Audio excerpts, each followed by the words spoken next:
I'm Scott Flowers with Cloud Ninjas.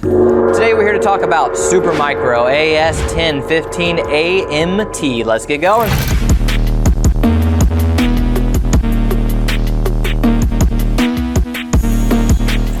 Hey, thanks for stopping by today to learn a little bit more about the Supermicro AS-1015A-MT. Do us a favor, if you find anything that helps in this video, click that like, smash that subscribe. All right, let's hop in. This video is going to be a hardware overview. We're going to talk about CPUs, RAM, drives, network card, RAID or the lack thereof, and we're just going to do a great deep dive as a whole on this server. So let's just hop into the fun stuff.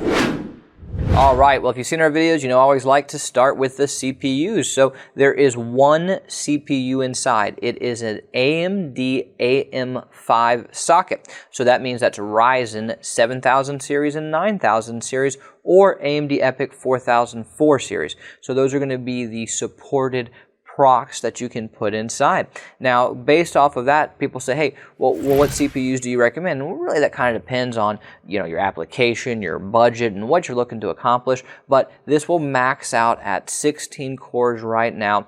There's a bunch of good options. If you go to the 7000 series, the 7950X was our go-to back in the day. The 9950X has essentially replaced it, which is a great one right now. The 7950X 3D is a great one as well. The 7900, the 9900X, these are all really great processors. There's a bunch of good Ryzen as a whole.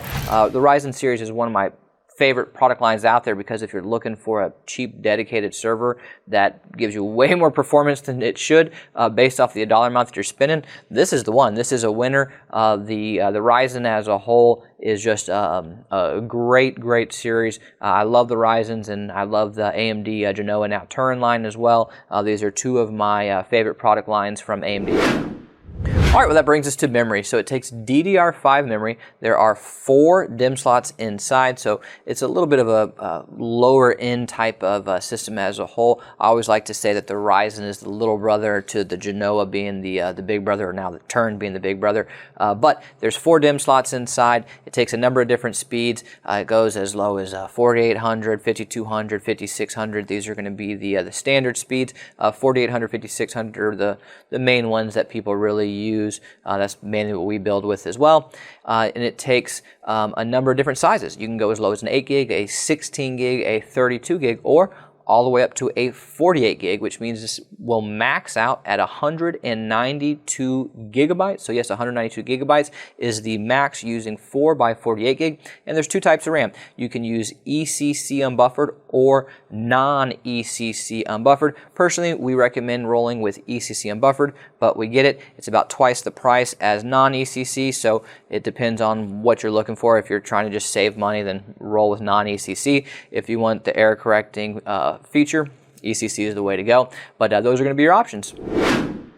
All right, well, let's talk about storage and drives as a whole.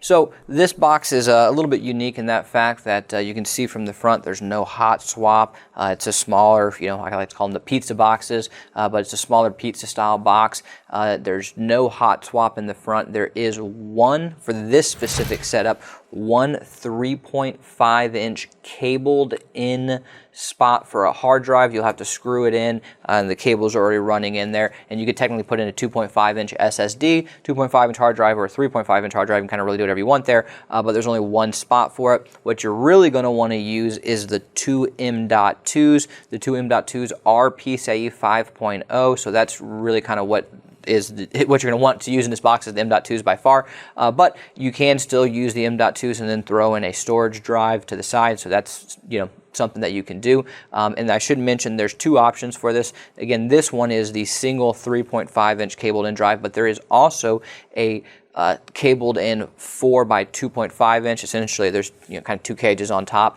and they're same slot, but it's over here. So those are the 2 options for them. So this isn't something that's going to be heavy for storage by any means. You're going to use these for M.2s, and that's going to be for a cheap dedicated server. So those are going to be your options for your drives.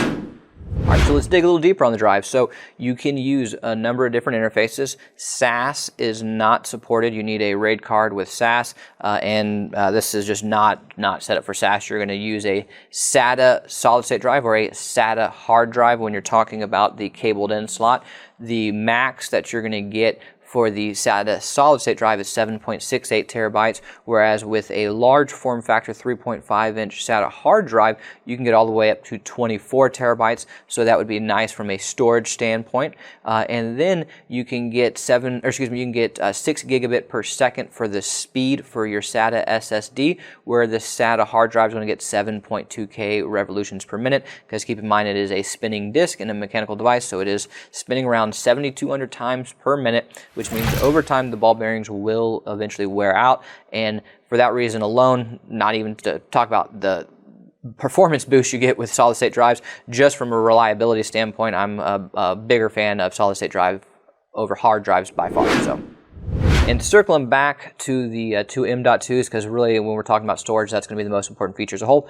Those are 22110 or 2280. Again, the Gen 5 is the big winner as a whole, because you can drop in some of the crucial T705s, for instance. You can still throw in any of the Samsung 990 Pros. There's a bunch of great Crucial or Kingston drives that are cheap as well that you can throw in there. So there's some good options. Now, the T705s definitely aren't cheap, but those are going to be your Gen 5 really fast that you can use right now that are very popular. And if that's something that you want, we can build with them. So just give us a ring and email us at sales@cloudninjas.com.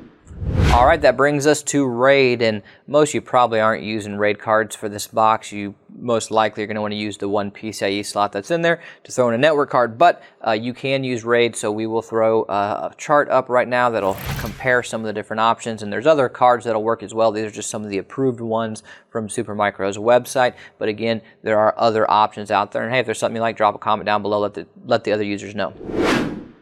All right, so that's going to transition us right now from the RAID cards over to our one PCIe slot and our network card. So again, it's just one PCIe slot. It is a Gen 5 by 16, so that's a nice feature. It's a full height, half length, which is another way of saying high profile, but that's where you're probably going to want to put your network card, because built into the motherboard, there are two 1 gigabit RJ45, which is another way of saying Ethernet. And if you're at home and you're using this, that's probably a great option for you. But if you're at a data center, let's be honest, your customers are going to want at least 10 gigabit, so that's not going to really, cut it or fly. So you're going to want to use the PCIe slot for a network card. So what interfaces can you use? Well, again, we said RJ45, which is Ethernet. There's SFP, SFP+, SFP28, QSFP28, QSFP56, and OSFP. And that means you can use speeds of 1, 10, 25, 40, 100, 200, or all the way up to 400 using that OSFP. So that's, again, the nice feature having a Gen 5 PCIe slot. All right, now that we know a little bit more about our network card options, let's go ahead and hop into the power supply. There is one cabled in power supply. It's going to be 500 watt platinum. It's going to be 100 to 240 volt. If you are looking for redundant hot swap power supplies with your Ryzen, we do have an option. We've created a server. You can check out our site for it, or just email us at sales@cloudninjas.com and we can help you with getting to that option. Fortunate features, this box only has one cabled in power supply, and if you are looking for redundancy, we do have an option. It's about $400 more for that option, but again, it is out there and it is something that we have created. So if you are wanting dual hot swap, just email us and we'll take care of it. There are a number of different supported operating systems. We have Windows Server 2022, 2025, a bunch of different Linux options, Red Hat, Ubuntu, Fedora, and so forth. So we put up a nice little list here for you to check out. And if you made it this far, click that like, smash that subscribe. And if you're looking for any custom-built servers, whether that's Supermicro, Gigabyte, Asus, HPE, Dell, we would love the opportunity to earn your data center's business. Please email us at sales@cloudninjas.com. That's sales@cloudninjas.com. Thanks for stopping by, guys. Take care.